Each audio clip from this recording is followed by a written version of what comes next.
Thanks so much, Katie, and good morning, afternoon, or evening, everyone. Thank you for sharing part of your day with us today. As Katie said, my name is Brittany Ajrud, and I am the Chief of Party for the Sustainable Wash Systems Learning Partnership, or SWS. I'll be kicking off today's session. I'd like to extend a warm welcome to everyone to our Closeout event and learning series. We look forward to engaging you over the next 2 weeks in a discussion on local wash systems and service sustainability. Before we start, I'll do just a quick run through of the BlueJeans platform, just to make sure this is accessible and comfortable for everyone so we have your fullest possible participation. Okay, so first, I do need to let you know this event is being recorded. However, all participants are automatically muted and your cameras are switched off, so you will not be visible in the recording. If at any point you're experiencing issues with the BlueJeans platform, please just let us know via the moderator chat, and someone from our tech support team will be available to answer your questions and help with troubleshooting. If you want to make either the speaker video or presentation larger, you can adjust using the slider at the bottom of your screen. You can ask questions using the Q&A box. We will be collecting these to ask our speakers after they finish their presentations. If you haven't yet introduced yourself in the chat, please do so we can get a sense of who's in the room today, and we encourage you to continue to use this feature to interact with other attendees. And lastly, I want to share a few norms for virtual engagement. First, we recommend placing devices out of reach and closing other windows on your computer to avoid distractions. Second, we would love to continue to see an active dialogue in the chat box. A couple of shortcuts you can use for today's session are a +1 to indicate agreement, an @ sign to build off of a comment, or a negative sign to indicate you have a different perspective. Finally, feel free to use emojis to give our speakers some instant feedback with, for example, a thumbs up. So our vision for this closeout event is to share what SWS has learned around strengthening wash systems to sustain services, to celebrate our achievements, and to reflect on some challenges we encountered to support future research and efforts in the sector. Over the next 2 weeks, we will highlight research and evidence garnered through the partnership, including on the priority topics of building understanding of local systems, professionalized maintenance of rural water systems, and collective action approaches that leverage partnership among WASH stakeholders. We'll also share bright spots and lessons learned from SWS partners that reflect the challenges of implementing a systems approach, promote some of our flagship resources, many of which are hot off the press and have just recently been published on Global Waters. And finally, we hope to connect with all of you and build and strengthen relationships in the sector. Today is the first of 5 virtual sessions. We'll be kicking things off with an overview of SWS and highlighting the work and achievements of our partners. This will be followed by 3 deep dive sessions indicated by the blue box on this calendar on the topics of systems understanding and engagement, professionalized maintenance, and collective action. Our last session will summarize learning across the event, recommend next steps for the sector, and explain how you can stay involved. We'll also be continuing the conversation between sessions with some targeted emails, and I'll share more about that at the end of today's session. During this closeout event, you'll be hearing from multiple members of the SWS Learning Partnership, as well as experts from other organizations and institutions in the wash and system sectors. You can access biographies for all of our speakers at a Google site we created for this event, and we'll go ahead and add that link to the chat now. I would encourage you to bookmark it to easily return to for future sessions. Now for today's agenda.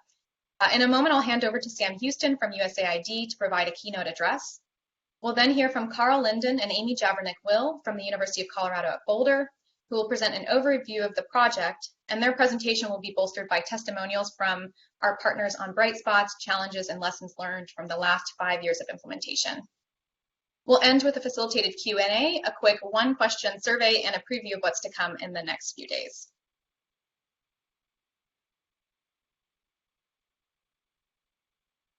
So I'll now turn it over to Sam Houston to provide our keynote address.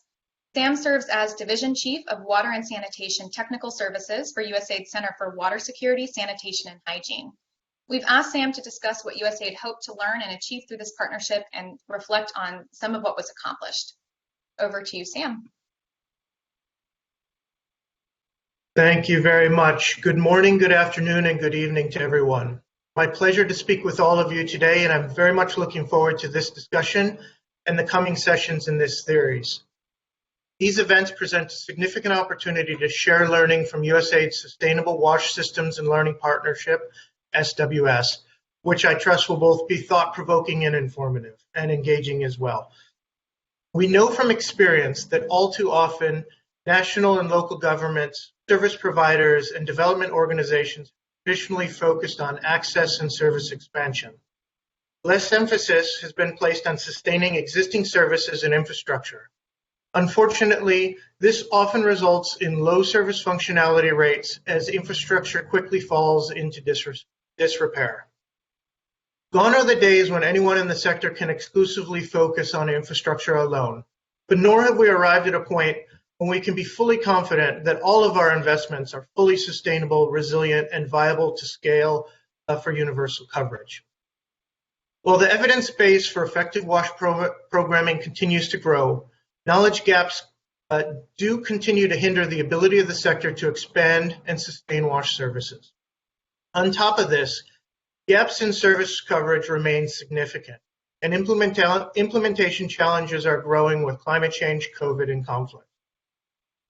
Research to fill evidence gaps in the application of that learning are both critical to inform how USAID and its partners can help underserved people and communities to work towards sustainable WASH service delivery.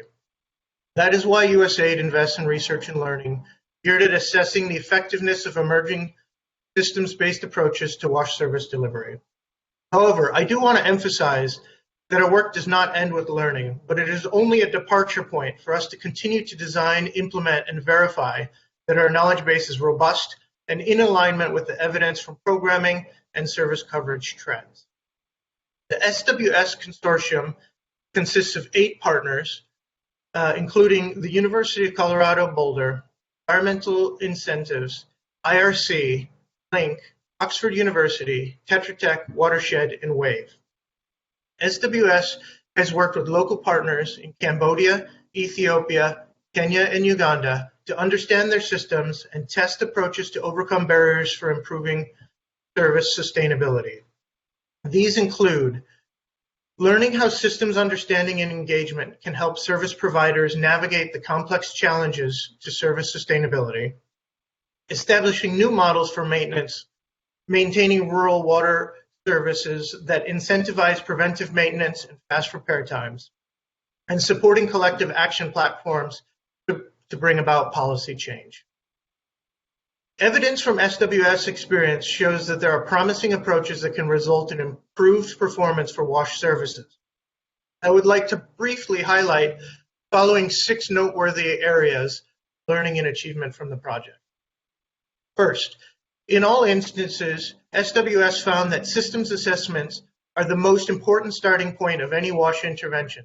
Fully understand layered local context for the creation of sustainable and reliable service. Second, collectively, SWS partners conducted 16 different types of systems assessments, including asset inventory, building block assessments, financial analysis, network analysis, outcome mapping, borehole sensor analysis, and sustainability assessment. These were often participatory and conducted with and validated by local stakeholders. Third, for 5 out of 9 SWS geographies, an end-line assessment showed a significant increase in the likelihood that WASH services will be sustained based on measures of financial, institutional, environmental, technological, and social aspects of sustainability. Additionally, all geographies showed an improvement in the overall strength of the WASH network. Fourth, 2 WASH partners, Fundifix in Kenya and Wave Solutions in Uganda, implemented professionalized maintenance approaches over the project's 5 years.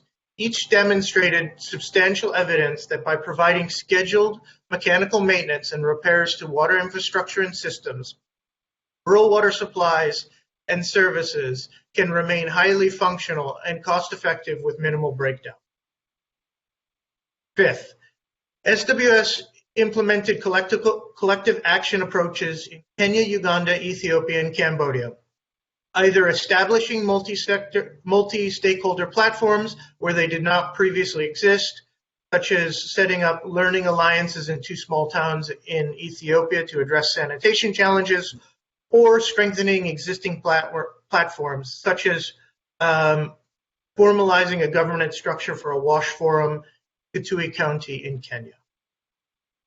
And 6, these platforms achieved a wide range of outcomes. Notable outcomes include resolving long-standing conflicts between a water supply and sanitation utility and a municipality to construct fecal sludge disposal sites, developing a 10-year master plan for a district, and successfully advocating for greater resource allocation. These 6 brief examples have highlighted some of the many contributions that SWS has made over its program cycle. Finally, I want to thank the SWS team for their hard work on this important project for USAID. As a former implementer, I know how challenging it can be to advance a complex project and to share learnings across the broad sector that we all work in. I'm sure that all of you will make the most out of this and the upcoming sessions to share learning and experience from SWS efforts. I wish you all very fruitful conversations. Thank you very much.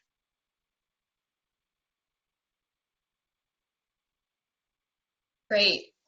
Thank you very much for those reflections, Sam. I think I can speak for many of us in the room that it's great to see USAID investing in collaboration and learning to help address sustainability issues in the WASH sector. So I'll now transition to our main presenters for today, Carl Linden and Amy Jabernick-Will from the University of Colorado at Boulder. Carl and Amy are the principal investigators for SWS.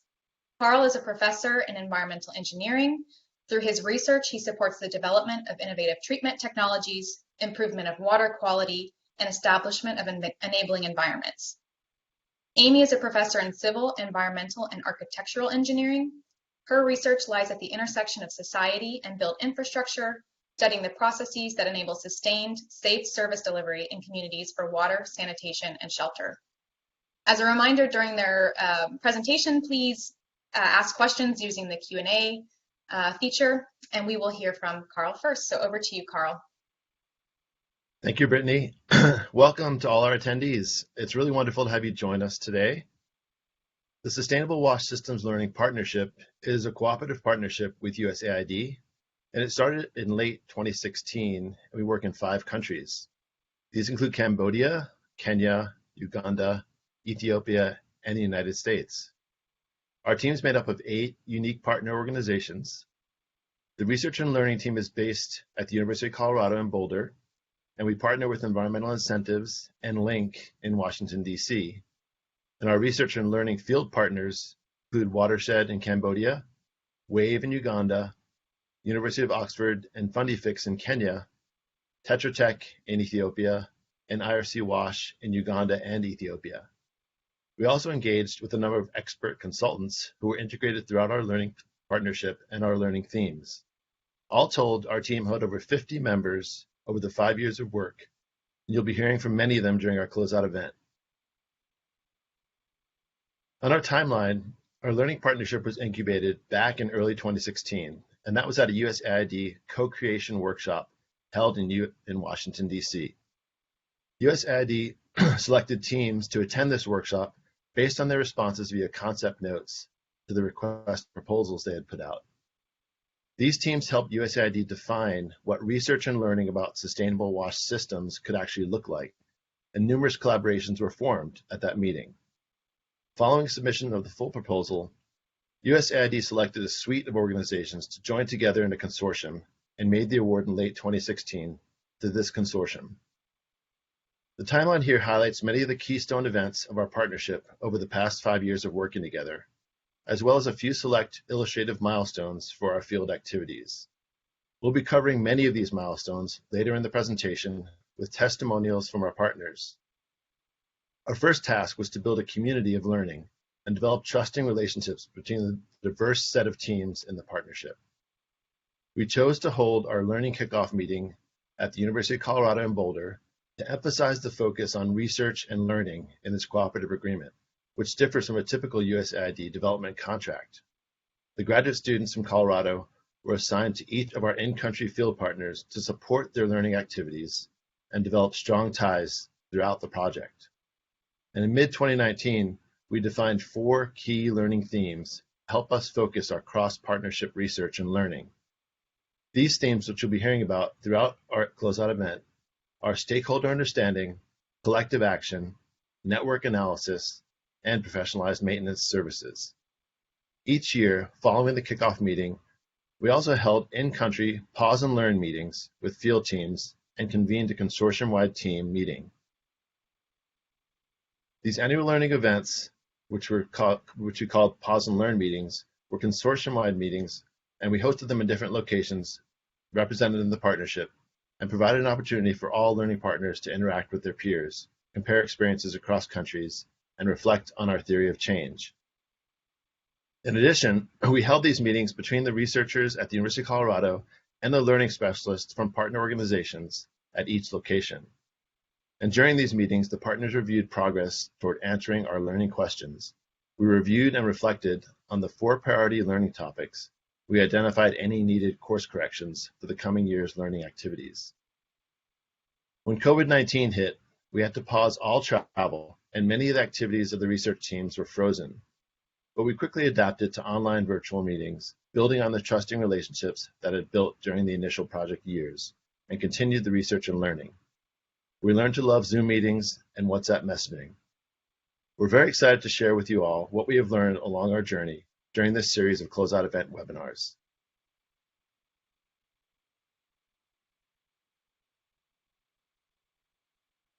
The Sustainable Wash Systems Learning Partnership, SWS, has focused on understanding and strengthening local systems to provide and sustain wash services. Under SWS, the 8 partners that Carl discussed are working collaboratively with USAID to test new ideas, approaches, and tools to strengthen local wash systems, working in partnership with our local stakeholders in Kenya, Ethiopia, Uganda, and Cambodia in order to improve service sustainability. Our partnership has focused on systems approaches because sustaining outcomes depends on the contributions of multiple and interconnected actors. Under SWS, we start with the premise that strengthening a local system means engaging with the actors in that system to understand the system and collectively identify needs and priorities.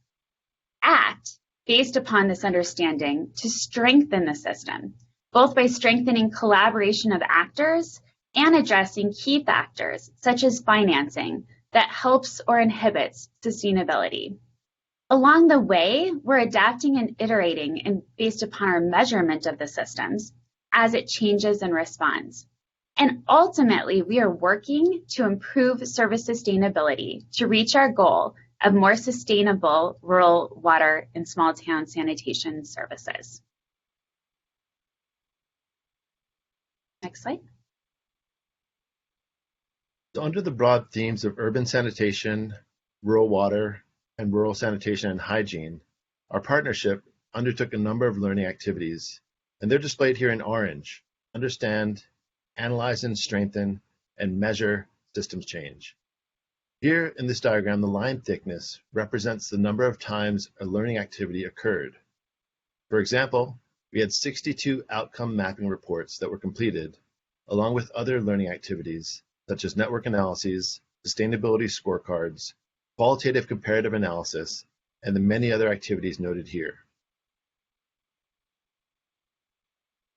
In SWS, we have 4 overarching learning themes, including increasing stakeholder understanding through systems and network analysis, professionalized service models, and collective action approaches. This learning was a collaboration between USAID, the University of Colorado, our cross-concept leads, and most importantly, our in-country partners to study lessons across the consortium. SWS conducted a rigorous study to explore how stakeholders conceptualize the interconnected factors that hinder or enable sustainable wash and sanitation service delivery. We looked at whether views of factor interactions shifted over time. We analyzed engagement in over 200 learning activities. For understanding the system, all teams also use network analysis to understand the connections and relationships between the actors. This helped to inform decisions about who should be included in coalitions, what collaborations needed to be supported through interventions, and to monitor and track change in the network structure, actors, and interactions to determine if our interventions were working. We learned lessons about the application and use of network analysis, including the importance of visualizations during coalition discussions. The results of these activities and improvements in stakeholder understanding will be presented in a session this Wednesday, September 22nd. Another core area of learning for SWS is around maintenance provision toward rural water sustainable services. We hypothesized that sustained improvements in services will only come about by addressing and strengthening the weaknesses of local and national systems. We investigated professionalized maintenance approaches in Uganda, in Ethiopia, and Kenya, led by our partners IRC WASH, Fundifix, and WAVE. Our findings will be presented in our session on Monday, September 27th, a week from today. Under collective action, we studied factors that collaboratively strengthened WASH systems, as well as the resources that were required to apply these approaches. While we found that there was not one single formula to apply, our research uncovered 5 core elements that worked together in different ways to make progress, including local government uptake, the availability of external funds for the coalition's activities, and continuity and accountability in the coalition's membership, having a hub with convening power, and collaboratively identifying problems and solutions. Please join us as we present our findings for collective action on Wednesday, September 29th. We are also inviting you to our closing session on Thursday, September 30th, where we will tie all of these lessons together. As we mentioned, these themes are being studied across 4 concepts in Uganda, Kenya, Ethiopia, and Cambodia, where we are learning about collective action approaches and professionalized service and maintenance models. We have asked our in-country partners to share their lessons, achievements, and challenges, and how they overcame these challenges. We are excited to share achievements from each of our teams. Should you have questions while we are sharing these, we invite you to ask them in the Q&A tab. We will be addressing these during our Q&A session and responding as we are able in the tab. We're going to begin with achievements from partner WAVE Solutions. WAVE is a rural water maintenance social enterprise operating in 3 districts in Uganda under SWS. WAVE contracts mechanics who provide preventive maintenance services and incentivizes immediate hand pump repairs with performance-based payments. In this testimonial, Elizabeth shares how aspects of WAVE's model were adopted by the national government. WAVE's area service provider model was adopted in the National Operation and Maintenance Framework for Rural Water Services in December 2019. This was a culmination of working in partnership with district governments for over 7 years to prove that it is possible to achieve reliable functionality in rural contexts. We did that by establishing professionalized maintenance services in at least 700 paying communities.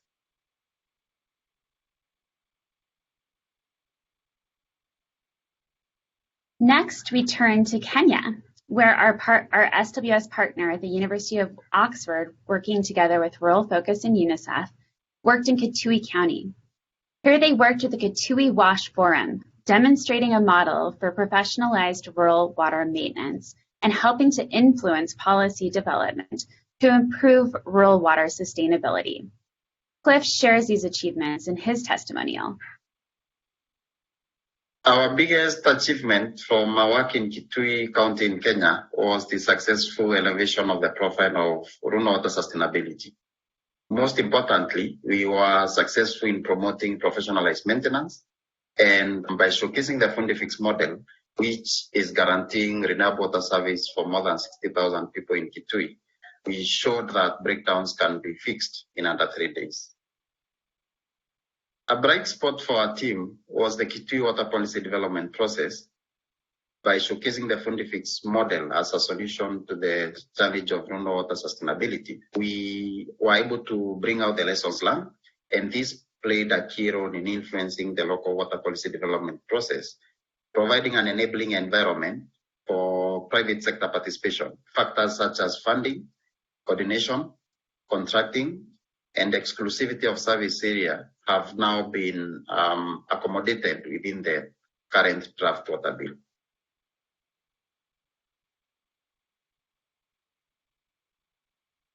SWS had a program in Cambodia from 2016 through 2018. Our partner Watershed drew upon the principles of collective impact and systems thinking to facilitate locally led and owned efforts to strengthen rural sanitation and hygiene service delivery. The team also implemented a leadership development program entitled Fostering Civic Champions, or FCC, to build local WASH leadership and advocacy systems across the country. In this video testimonial, a deputy district governor discusses some key achievements of the FCC program.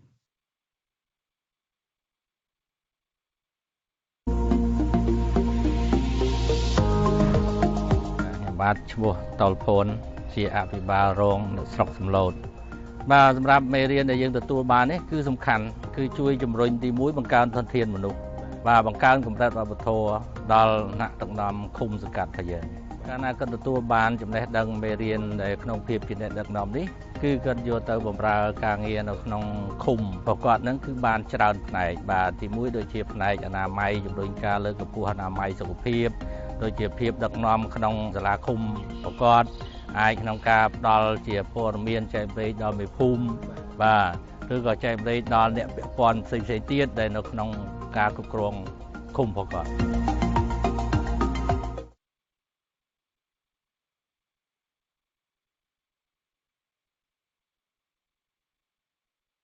In Ethiopia, partner IRC is working to strengthen decentralized district-level rural water systems in Mile and South Ari Boredas.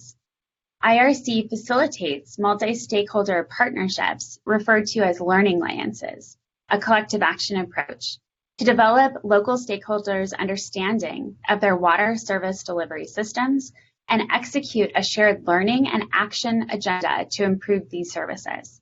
In this testimonial, Lamesa discusses what was achieved through this approach. Key achievements under SWS Rural Ethiopia includes improved policy level attention to water infrastructure management, development and endorsement of 4 districts long-term plan for improved and universal wash services, the establishment of comprehensive and updatable water infrastructure asset database for 4 districts and 1 region, and the establishment of active 4 districts and 1 zone learning alliance platforms.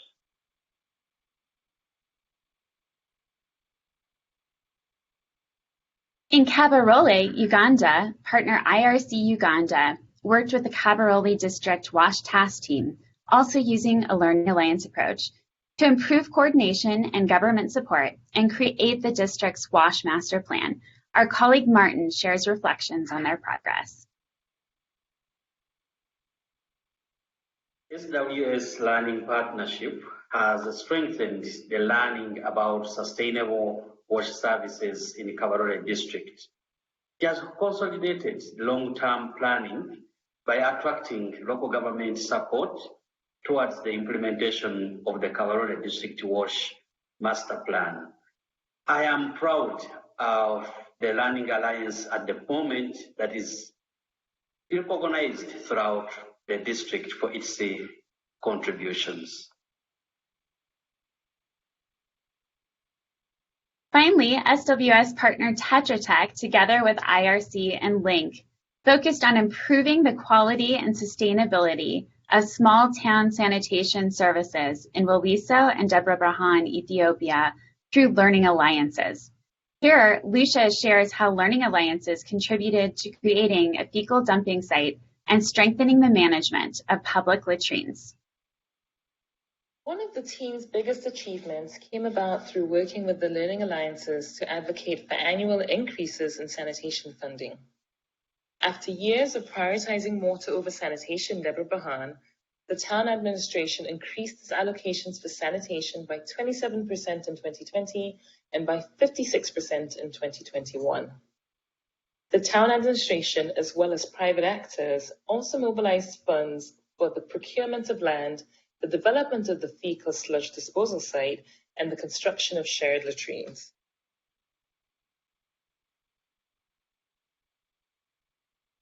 As you've heard some of these, we invite you to ask questions again in either the chat or the Q&A tab so that we can ask our partners those questions later. We now turn, though, to challenges, because systems approaches to improve sustainability are not without their challenges. Our partners share challenges of balancing system strengthening and scaling their approaches with the need to collect evidence for learning and research, turnover of actors, and the length of time required to increase sustainability of service delivery. As we share some of these challenges and how we overcame them, we invite you to share the challenges you have faced when working with WASH systems in the chat. We start in Ethiopia, where our partner Betty, representing partner IRC, first shares the challenge of balancing learning and implementation, along with another common challenge, high turnover in government. Since the project involves both system strengthening and research aspect, finding the right balance between the two is challenging. Government partners are more interested in interventions while development partners try to keep the balance. In the learning alliances, there is a high government staff turnover, which creates uncertainty on the sustainability of the learning alliances. We try to provide continuous coaching, orientation, and engaging multiple people from one institution to alleviate this challenge. In the actions research, there is a lack of balance between technology provision and government responding capacity to maintenance. Some interventions are beyond the capacity and mandate of the development partners and lead long period of time for government to respond. Thanks. We now turn over to Kenya, where our colleague Cliff is sharing the similar challenge of turnover in Kenya and discusses how they strengthened government capacity in response to that challenge. Some of the challenges that we experienced in Kitui are related to political interests, change of leadership, and the on-off cycles of NGO and donor-funded programs. These led to attrition of actors and also disrupted progress made towards creating a strong local coalition. To overcome these challenges, our work in Kitui deliberately sought to strengthen capacities of the Kitui County government. This is because the county is the one institution that is mandated to deliver water services, and secondly, the fact that it will be in the sector for the long term.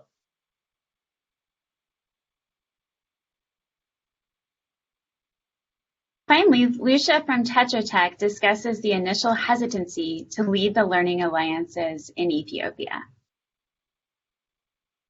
In the beginning, the Learning Alliance members were hesitant to steer the Alliance's direction and activity. They depended on the hub to facilitate their meetings.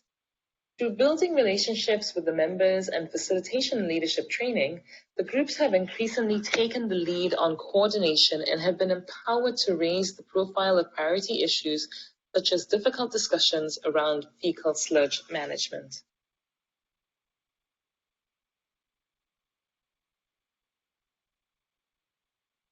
Great. So please continue to add some of your challenges in the chat. Carl, are you seeing anything in the chat regarding challenges? Yeah, we have a few here. One of the things that Harold Lockwood mentioned, which I think really resonated across our partnership, is that we need strong and credible local government leaders involved in the activities, such as the Learning Alliances, to really help support efforts. And this goes beyond just supporting policy and monitoring and those kinds of things. We really need them to be engaged. They're part of the process, and we can help really gain some lasting change. That was a great point by Harold. And certainly the points by Betty and Cliff about the challenge of turnover in government, keeping things consistent. Once we start to do an implementation program or project, make sure people are bought in and they're sticking around for the long term. It's very challenging to re-educate and kind of reinitiate folks when we have a lot of turnover in these types of groups and meetings that we're trying to convene. Those are two of the challenges we found so far in the chat.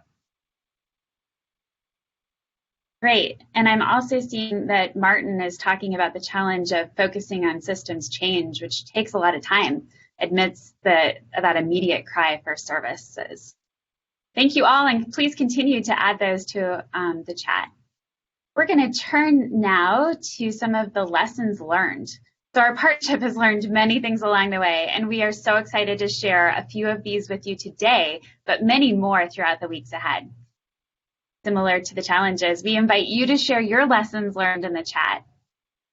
We're going to start with Liz from Wave Solutions in Uganda, who shares the importance of aid from start to scaling a professionalized service model and the need for aid coordination.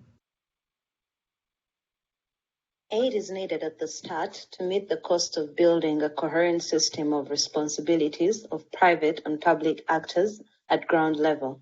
It's also needed to finance growth of service provision to break-even scale and for temporary promotional discounts on fee payment for maintenance services. The key to viable professionalized maintenance is aid coordination. Currently, uncoordinated aid is reinforcing system failure. Now, Betty from IRC Ethiopia discusses the importance of context in addition to the time that it takes to achieve sustainable results. The level of commitment and effectiveness of the learning alliances depend on the context. That is, emergency, fragile context versus stable livelihood. There is a need to design asset management systems that fit the capacity and context of the government partners. An exhaustive and full package intervention is critical and demanding long period of time to see results. Master planning development process gives an opportunity to think, internalize, and understand WASH systems building blocks and how to strengthen them. It is also a great way to engage stakeholders. We're now going to turn to Tetra Tech, where Lucia shares how evidence-based data was extremely important to gain support and enable progress in Ethiopia. Our biggest learning has been in finding collaborative ways to demonstrate the value of using evidence-based data to convince stakeholders when identifying and agreeing on priorities, translating these into actions, and testing solutions.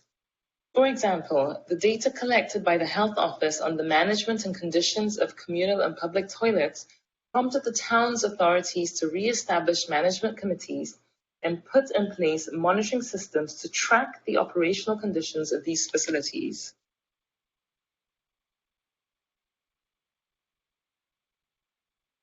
Finally, Cliff reiterates this need for evidence and demonstration projects in order to influence actors. Our biggest learning from working in Kitui County over the last 4 years was that credible evidence and demonstration projects can play a key role in shaping local approaches and local programming to focus on sustainability. And they can also influence government and local WASH actors in the process of water policy reform.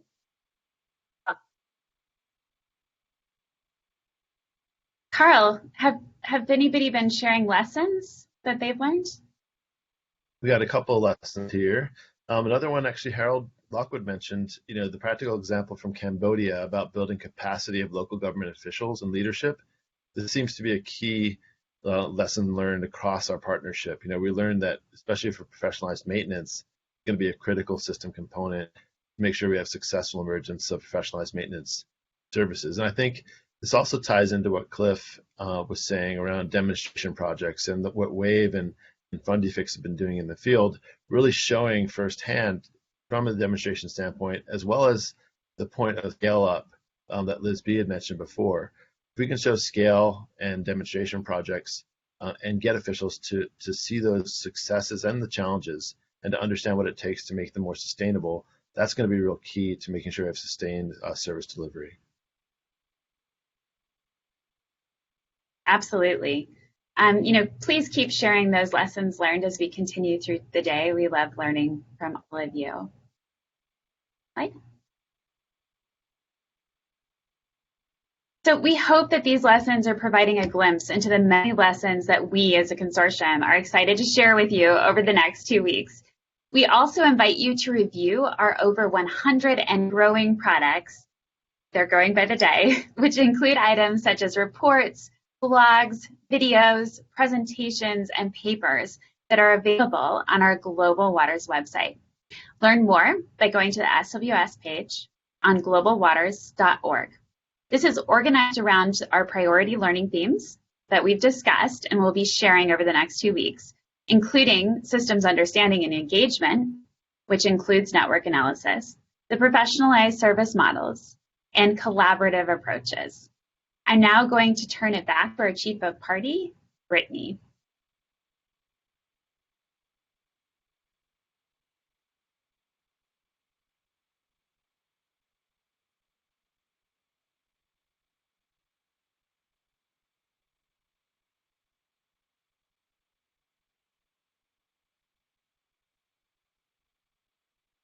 Brittany, you're still on mute. I'm sorry.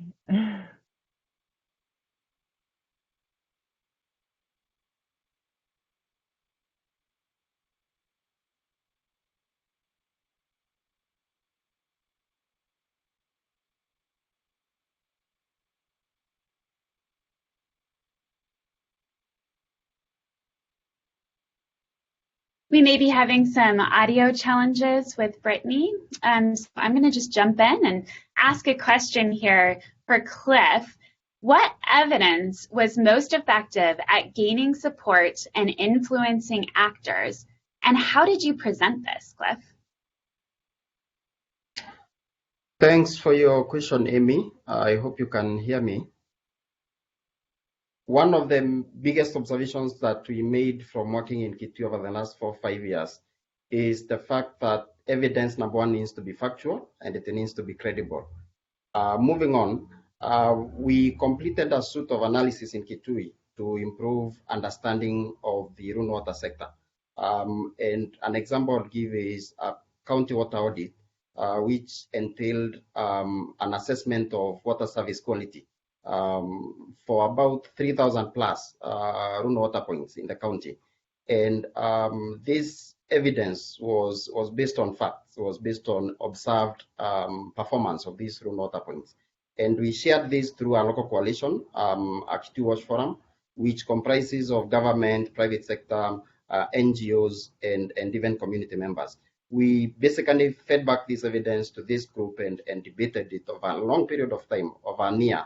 And this was key in shifting the debates to the next level, moving away from infrastructure investments to service quality and service performance. Another example I would give is the demonstration of the Fundifix model in the county.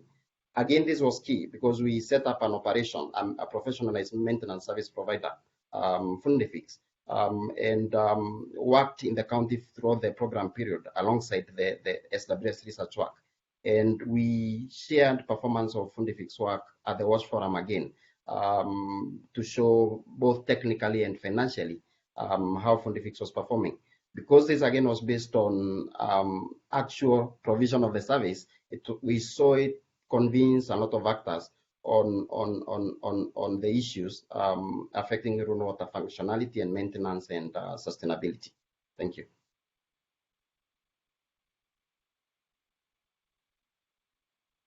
Thanks, Cliff. I think we have some questions from Naomi and Hannah to maybe Lucia, you can first answer this question. To what extent do you think that the learning alliances are going to continue beyond the end of SWS?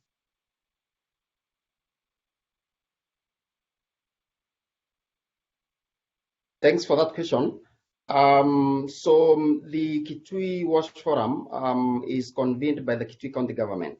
SWS came in to support the forum, support the structures, support with evidence. Beyond SWS, then the forum will continue because the convener is the Kitui County government. It's not SWS. To that effect, the county government has put in place measures to secure long-term sustainability of the forum. Number one, there has been a short-term measure of allocating funding from internally within the county government to support meetings, cost of the meetings. I would also say that it now has a secretariat that is primarily composed of county government members, senior county government staff, and also say that for the long term, the county government has ensured that the WASH Forum is institutionalized within the county water bill that emerged largely influenced by SWS work. So the bill aims to allocate resources for operationalizing the forum. It also identifies a clear role of the WASH Forum, mostly providing advisory to the county government and also coordination of actors to make sure that interventions support sustainability. Thank you. Thanks so much, Cliff. I'd love to hear across the panelists about that question too. I mean, that seems like a really key question. Maybe Lucia, do you have a response to that? How do you, think you'll make this more sustainable after SWS, especially looking at all the work you've done so far?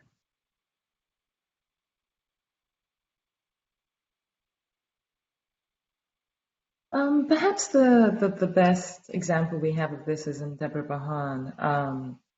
I think the Learning Alliance is able to sort of demonstrate its value to the town administration, to the municipality, and through this, perhaps I can give the example of they were able to increase their budget allocations, for 2 years running, and so what we have now seen is, and we did push for this, is to sort to institutionalize the Learning Alliance. I think Cliff makes a very good point. Whereas Fundy-Picks University of Oxford came in and found this existing structure, SWS helped establish this structure in Debre Bahan, but we understood that this needed to be institutionalized, within the local government for it to continue, beyond the project.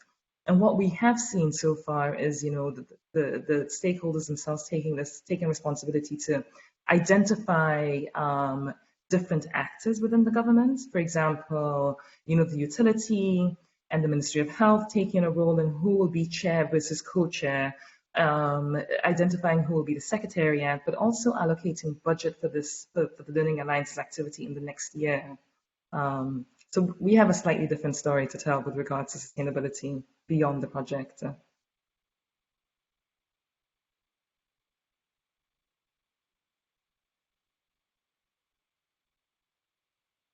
Betty, would you be able to answer that same question about the sustainability?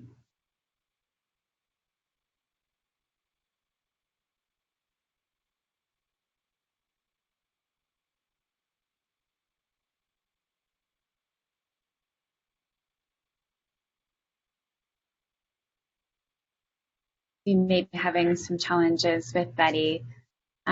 So perhaps we can go to Liz. Have you seen evidence that NGOs and charities may change their behaviors that undermine sustainable systems for maintenance? Hi, Amy. Yes, thank you for the question. Yeah, we've seen evidence of that happening because already we are part of a forum of professional raw water service delivery organizations, and some of them are already implementing professional service delivery and contracting local mechanics and basically buying into the whole system of having a coordinated approach to raw water service delivery, as opposed to everyone doing their own thing, and in the end we don't have any actual results happening. So slowly by slowly, it's starting to happen, and NGOs are picking it up. But for it to be sustainable and successful, of course, we need big funders like the USAID and many others to also coordinate their efforts towards, facilitating one monitoring and evaluation facilitator instead of financing piecemeal interventions. That's what would really help in the end, because aid is a very big part of it, at least at the start, when you need to replace broken systems and you need to build understanding and you need to do promotional pricing for the rural communities so they can also understand and appreciate reliable functionality. Yeah, but we are seeing NGOs come on board slowly by slowly. Yeah. Thanks, Liz. Hopefully everyone can hear me and my audio issues are resolved. Let's see if Betty's audio issues are resolved. Betty, are you able to come off mute and address this question? Yeah, can you hear me? We can. Okay.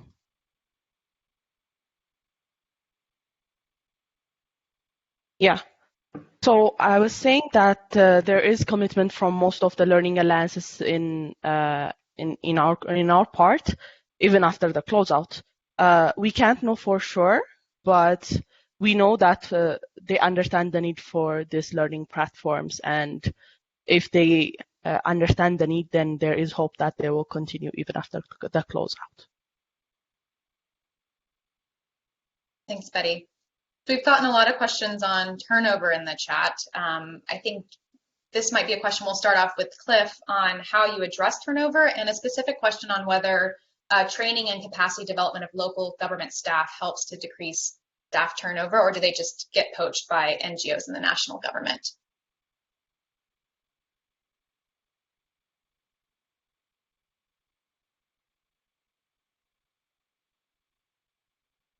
Yep, thanks for that question. So we observed turnover throughout the program. First, I think a big challenge was the fact that the county government team was fairly aged. So there were a number of what I would call retirement, and then also reassignment of duties within the county government. So transfers to new locations and duty stations and all that. So that had an implication in terms of sustaining the conversation. So when someone moves, then you face the risk that there was no proper handover, and the historical memory, the institutional memory is lost. So some of the measures we took was, number one, to highlight the issue. So we completed a number of analyses to improve understanding of the local coalition. I would flag the organizational network analysis, ONA, that was part of the SWS approaches.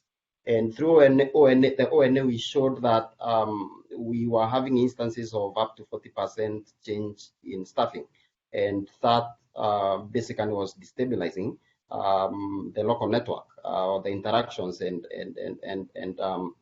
key relationships within the Kitui Watch Forum.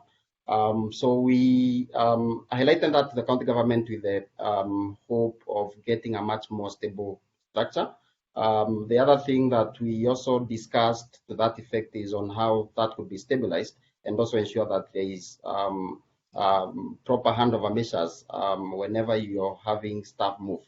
For the Watch Forum, we also discussed how the different organizations, that the government, NGOs, private sector should be sending or could be sending senior level representatives for meetings, so that then you also have that level of stability. As opposed to a junior staff every time, who after a few months will move on to a new job. So it was what I'd call multifaceted sort of discussion and engagement at the Watch Forum and with government to see how we could stabilize things. I mean, at a program level, we also focus so much on making sure that we were not strengthening an individual, but an institution. So our activities, our lessons, our discussions were with an institution, not necessarily an individual, so that then you would expect that the institution carries on and advances whatever discussions that you have. Thank you. Great, and I'll also offer Liz B, the opportunity to respond. I know this is an issue for WAVE as well, so any thoughts on how to address turnover in your districts? Yeah, so in addition to what Cliff has shared, one of the things that we did, because our turnover was more related to political position turnover, the person that whose understanding has improved then is voted out, and then there's this new person who's only used to reactive maintenance, and they're used to telling the voters, you know, vote me in power, I'm going to give you a new borehole. And it's been a very big problem for us. But one of the things that we've been doing is harnessing community, let's say what we call it, customer satisfaction, because the communities that we work in really appreciate reliable access to safe water because their hand pumps are not broken. We start by overhauling the system and putting in quality spare parts, and then we contract local hand pump mechanics to do regular checks and also to replace any parts which are showing signs of breaking down soon. And they respond immediately in case there's a breakdown. So communities began to understand that this was a good system, and they were recruiting their neighboring communities and also telling, we had a few cases of communities telling politicians, no, we're not going to agree for you to pay for one-time repair. Contribute for us through the professional service provider because it's been working for us, rather than having one-time repair that's going to break down shortly and then no one is going to help us. So yeah, harnessing the power of customer satisfaction has been great for us, in addition to everything that Cliff has been saying. Great, thanks, Liz. And this will be a big topic of discussion during our collective action session. So we do have two questions related to gaining commitment from actors. One is on how to get actors to prioritize systems, not just direct service provision. And then a second related question is how to gain commitment, considering that systems level results take so much time. So, you know, often we're not seeing results until, you know, 5-10 years out. Maybe let's start with Betty. What are your thoughts on how to gain commitment considering these long time frames? Yeah, okay. Can you hear me? Just checking. Yes. So, for us, it actually begins at the beginning of the project, where we carefully identify different partners like Lowland Wash, which are implementation projects. And with Lowland Wash and district government, we were able to develop a joint plan that helped with commitment of the district government. We also did ground with districts and with the districts, and something that they could be interested in. One of the main entry points we used was asset inventory, which was done in collaboration with the district, using mostly district water office staff for data collection.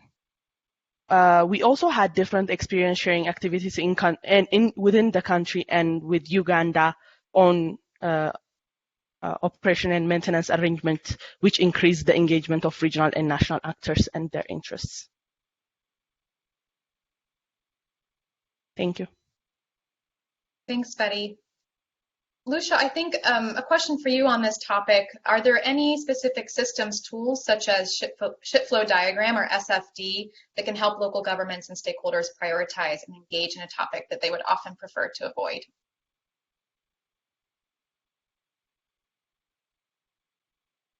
Sorry, Brittany, can you repeat that question? Yes, absolutely. Question coming in, and this kind of builds off of a good comment from Lewis on whether there are any specific systems tools such as ship flow diagram or SFD that can help local governments and stakeholders prioritize and engage in a topic that they might prefer to avoid otherwise. I must admit, actually, the only one that really comes to mind is the ship flow diagram. I think just the value, the power it has in allowing people to visualize, you know, the flows through their town, and to generate that sort of uncomfortable discussion. I I can't think of any other than that one. We used various sort of, analytical tools, but the ship flow diagram, I think, hands down, was probably the most effective in both towns. So I'm afraid I can't give you a better answer. Great. And maybe we can also hear from some of our other panelists on whether there are any tools for rural water maintenance. For example, I know that IRC conducted an asset inventory in South Ari. Betty, are you able to speak to that?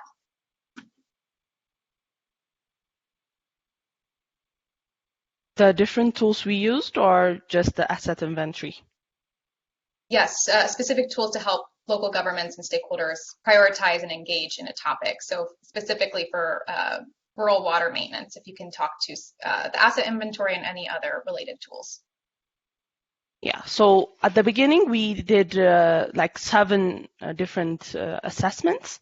So the first one was the asset inventory and the service level assessment, which actually helped the district see what really is happening in their districts. So that was a really good entry point.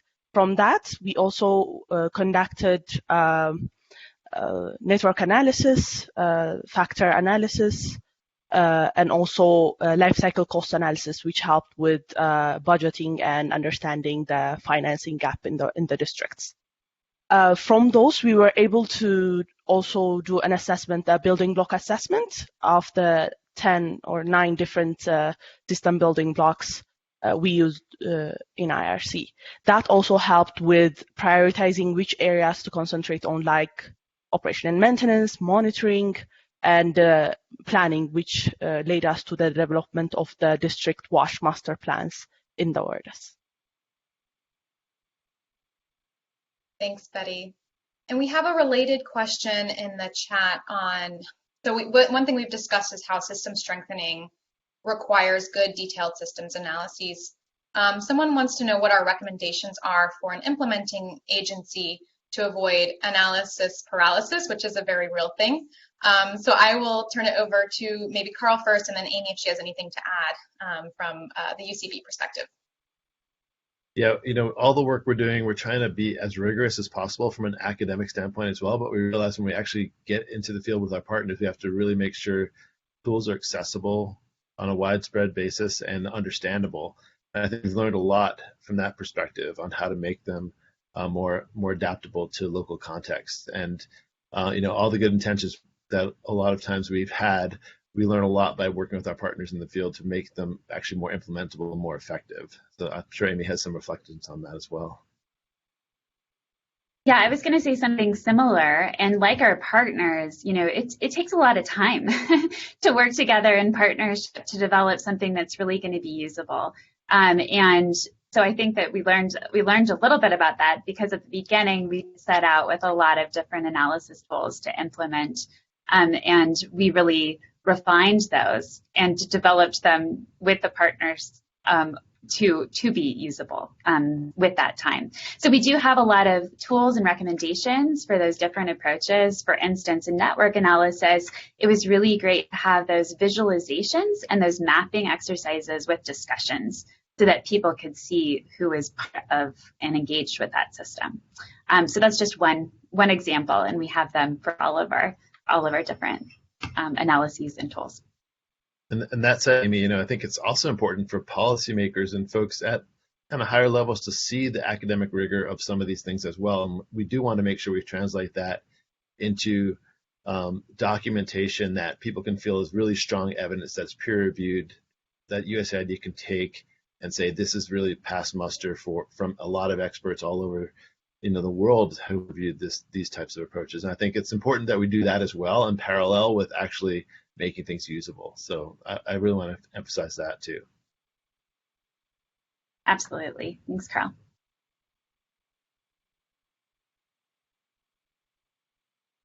Let's turn now a little bit to talking about service provision. And we had a question in the chat on, did focusing on service provision to consumers successfully motivate support from households, such as willingness to pay and signing or retaining contracts, as opposed to only providing access to the resources? Let's hear first from Cliff, and then we'll see if Liz has anything to add on.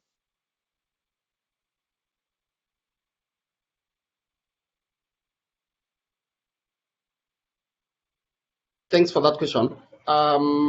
So, I mean, at Fundifix, our approach has largely been marketing the service quality, a renewable drinking water service for communities, and by showing that we can deliver, that we can fix room water points within 3 to 5 days, then communities value that. They incentivize, they want to enroll, to register for our services.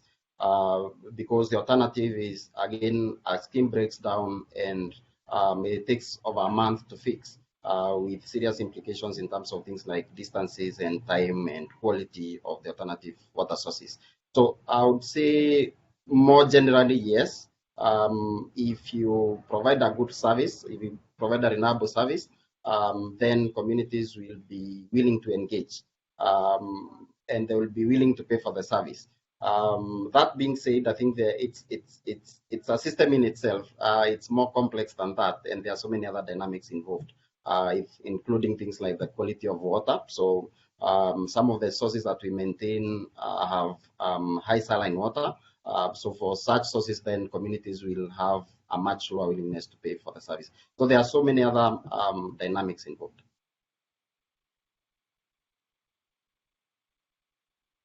Thanks, Cliff. Liz, do you have anything to add? Cliff has said almost everything. Yeah, what I can add is very small. It's that in the communities where we work, most of them have gone months, years without a reliable service. They have broken hand pumps and they're not working. And when they do, like I mentioned earlier, when they do get help, it's a one-time repair and then it's back to a broken hand pump. So showing them that it's actually possible to go a full year without having to draw water from a contaminated source, it's a very big sell for us, especially we've even had communities willing to pay higher than others if there are smaller households, number of households sharing a water source, because they also get tired of having to draw contaminated water. So selling them on reliability is a very big deal for us in the over 700 communities that we're working in. Great. We do have a few other questions that have come in on professionalized maintenance models. So I will go ahead and ask Cliff and Liz one more question each on this topic. Cliff, what recommendations for the wider sector do you have about pay for performance or performance-based funding as a finance mechanism?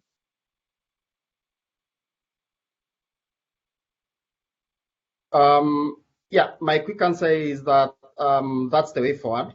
That's what donors should start embracing, because number one, it focuses on service delivery, so it focuses on service quality. Instead of paying for pipes and tanks and taps, then you're paying for a renewable water service.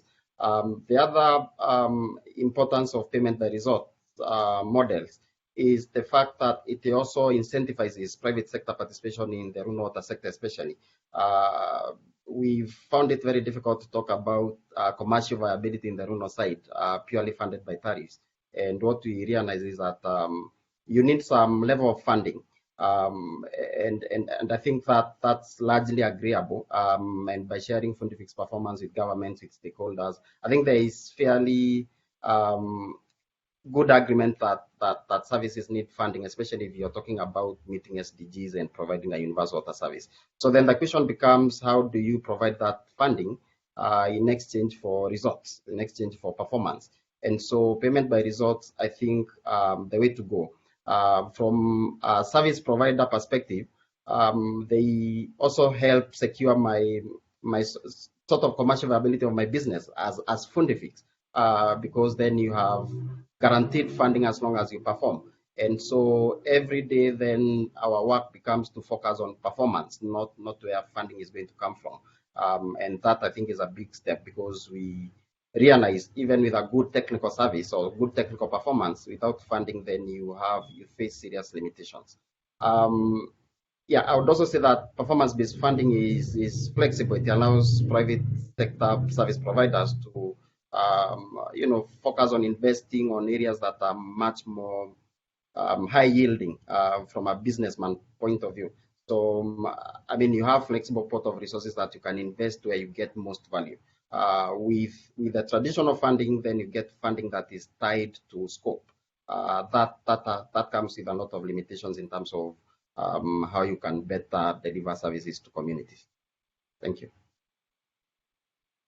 Thanks for that response. And I do also want to let our participants know that we'll look at financing professionalized maintenance specifically at the maintenance session next Monday. So if you want to hear more from Cliff and others, definitely stay tuned for that one. Over to you then, Liz, a question on, can you speak to how news media, for example, radio shows and newspapers, were used as an outlet to strengthen WASH systems in your implementation districts in Uganda?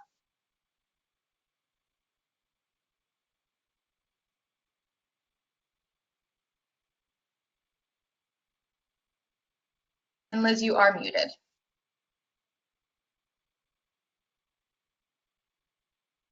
Sorry about that. Thank you, Brittany. Yeah, so first of all, we had public-private partnership platforms.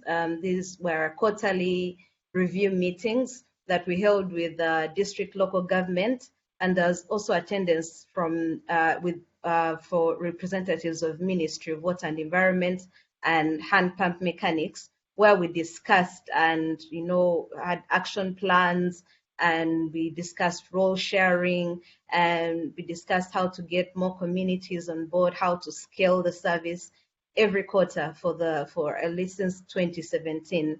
And this went a long way in building buy-in of all stakeholders and making sure everyone was coordinated in their role, so that we didn't have a clash in the way we were approaching rural water maintenance. And then we also had radio programs, because a big number of our recipients and stakeholders listen to radio, like local government and communities. So we had radio programs where we would have local government representatives, and that was a really big deal for us, because having local government speak authoritatively and say to communities, actually, this is a very good system, and also guarantee that it's going to work for them. That went a really long way in building community buy-in, because these were people that they trusted. Then the other thing, we also had radio spot messages. These were like short messages saying, hey, you should buy into preventive maintenance, because you're going to have a reliable service, and you're never going to have to go back to a stagnant water source. And then we'd provide a toll-free number where communities could call and ask more questions. And then we also had, from that, we had some communities walking in and recommending their neighbors to the service. Yeah, thank you. Thanks, Liz. We'll shift gears here a little bit, and we got a good question in the chat on what unintended consequences have been experienced by the implementing partners, and how have these been addressed. I will turn first to Lucia to see if you have a response. Lucia, one obvious one that comes to mind is COVID. Yes, COVID happened, and it affected all activities. Everything came to a standstill. I should say, though, initially, I think before we realized the seriousness of it, before the government of Ethiopia, put in restrictions on social gatherings, our members of our learning alliances, their focus was shifted, and priorities were shifted, obviously, to addressing this in their towns. And one of the things that happened was, the project responded by repurposing its activities. So the government of Ethiopia had implemented or was carrying out some sort of COVID prevention and mitigation training at national level that was meant to be rolled out to the subnational levels. And where SWS stepped in was, we diverted resources in terms of time and funding to being able to help our towns carry out this training, cascade this training, to their local government, to their community level.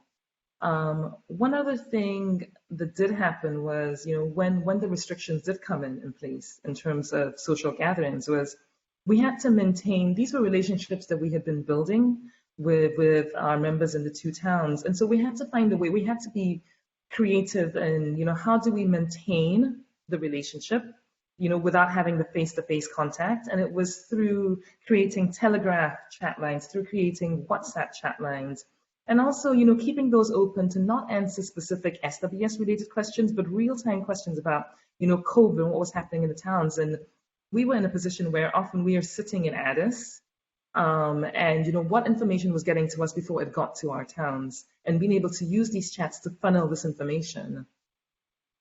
So yes, COVID, I would say COVID was the biggest thing that happened to us. Great, and I'm sure we could have a very long discussion on COVID. Let's hear maybe from Cliff on this same question, and we did have a related question come in from Yassine on how climate change affected WASH interventions in project areas. Can you speak to that at all?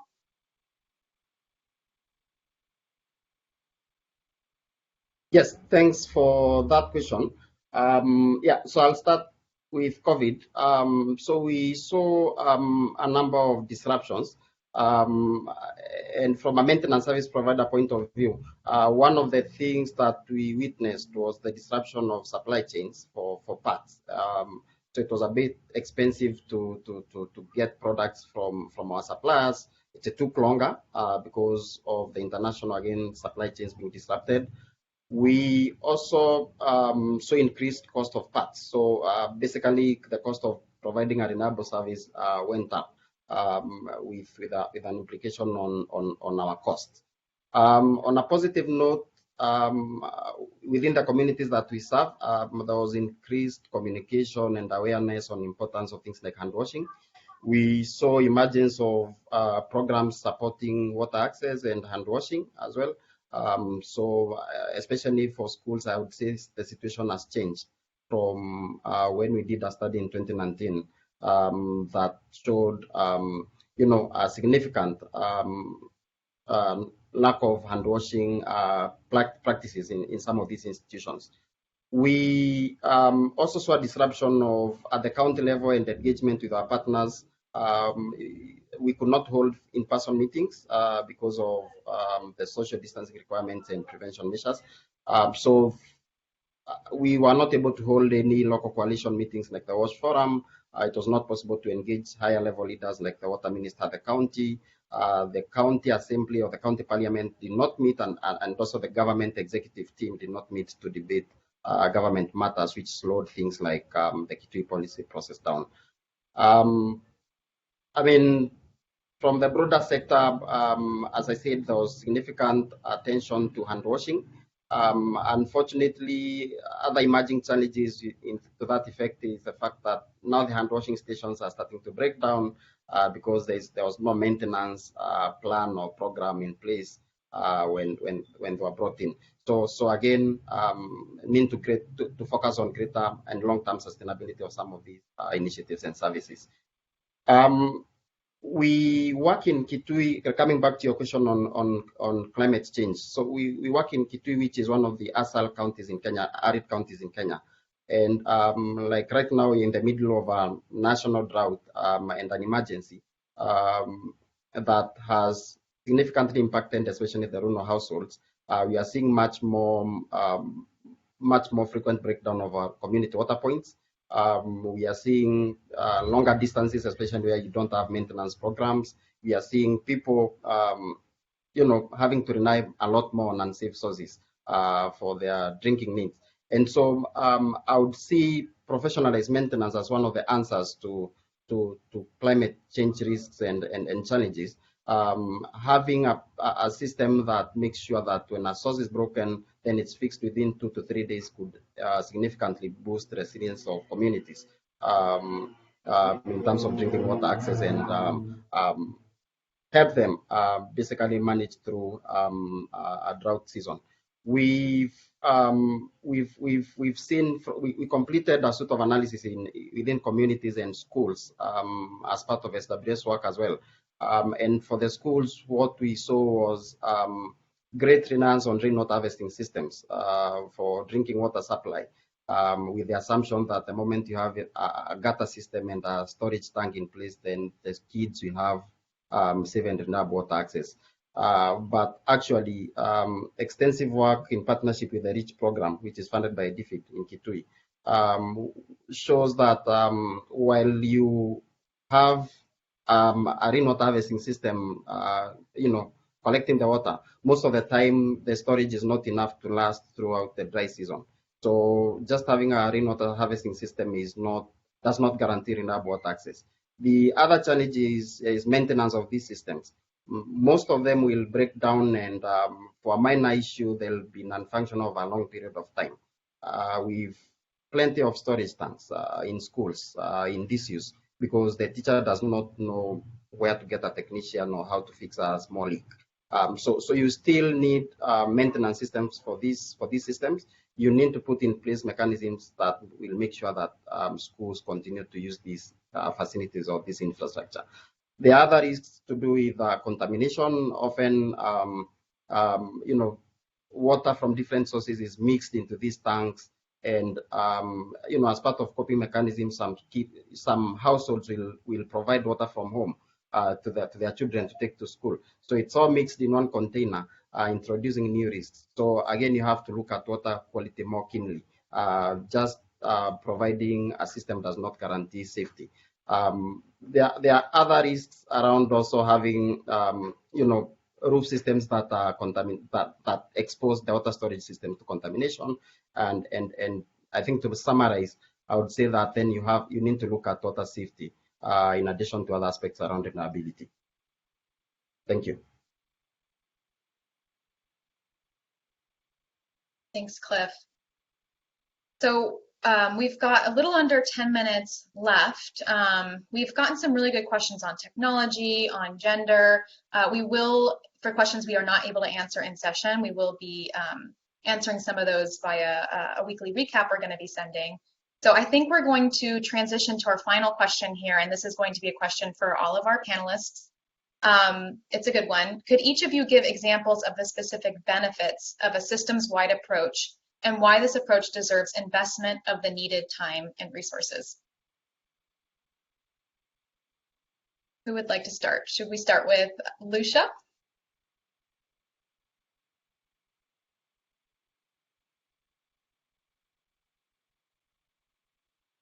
And you'll just want to unmute.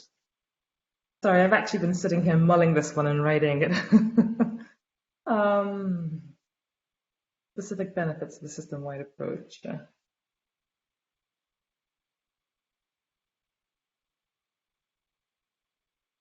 I think I'm going to perhaps give a rather broad answer, which is, not underestimating the value in being able to bring the different actors together and bring them on the same page, to get them on the same page, to get them to have, this shared vision.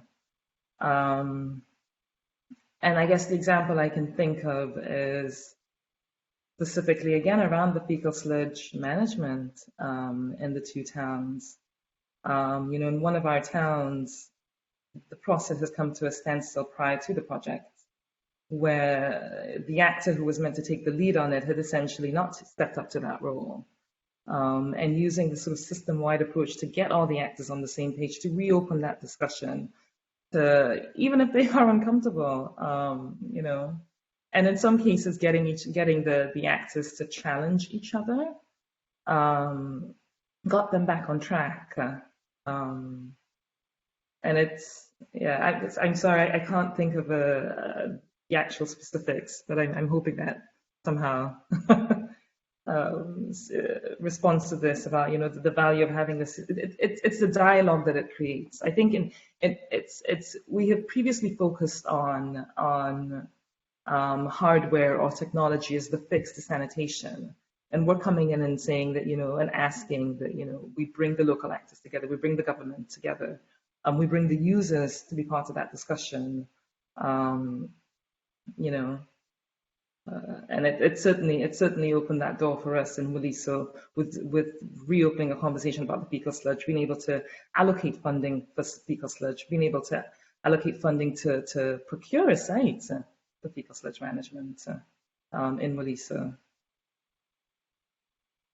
Thanks, Lucia. Liz, do you have anything to add on to this question?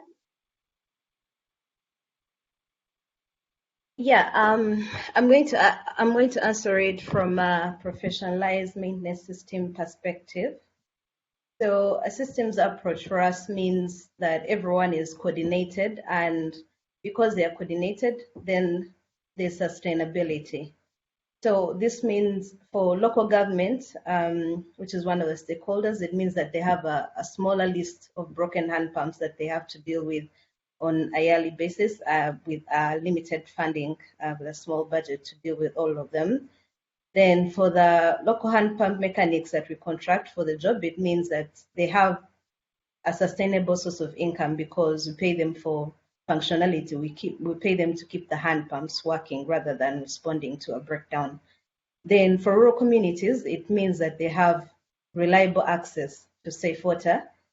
And for politicians, it means that they have to make fewer out-of-pocket payments for recurring one-time repairs because communities constantly go to them asking them to repair their boreholes. Then for funders, for donors, and it means that there's realization of socio-economic gains from investing in rural water service delivery instead of, putting in more money into, one-time big repairs, funding local NGOs, and then in the end, no one is actually getting reliable access to safe water. So yeah, that's what I can say about that. Great, thanks, Liz. So I'll give Cliff an opportunity to respond, and then we can end with Carl and Amy on this question. Yeah, thanks. So again, from a professionalized maintenance theme, just to answer your question, I think the implication is that then the value is that you're able to view service delivery from a different lens, from a different angle. Traditionally, it's been assumed that the moment you put up a hand pump or a pipe system, then people have water. But a few years down the line, then that's not the case. So a systems approach allows you to look at other factors beyond just infrastructure, most of which have been mentioned here, including things like monitoring, regulation, funding, sector coordination, institutions and their capacities, among so many other factors. And the implication there is also the fact that through that approach, then you're able to also look at the players of the game. So who are the actors? And are they working together? Are they setting local priorities together?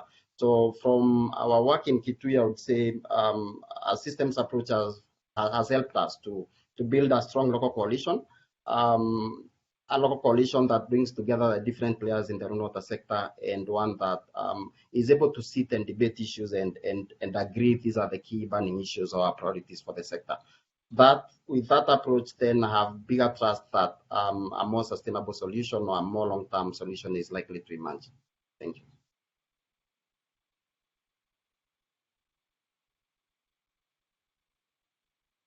I can start as well, Brittany. I think a good point was one that Sean just made Sean Fury in the chat about, are we talking about a sector-wide approach versus a systems-wide approach? And I feel like there's a big difference. I mean, the sector approach, you could bring all the sector together to have these discussions and engage them. But in the systems-wide approach, I really feel like we're bringing tools that we could learn more about the leverage points within the system and the connections between different actors, try to really understand where the investments should be made. And I think that's the difference in looking at systems approaches, is using systems analysis type tools.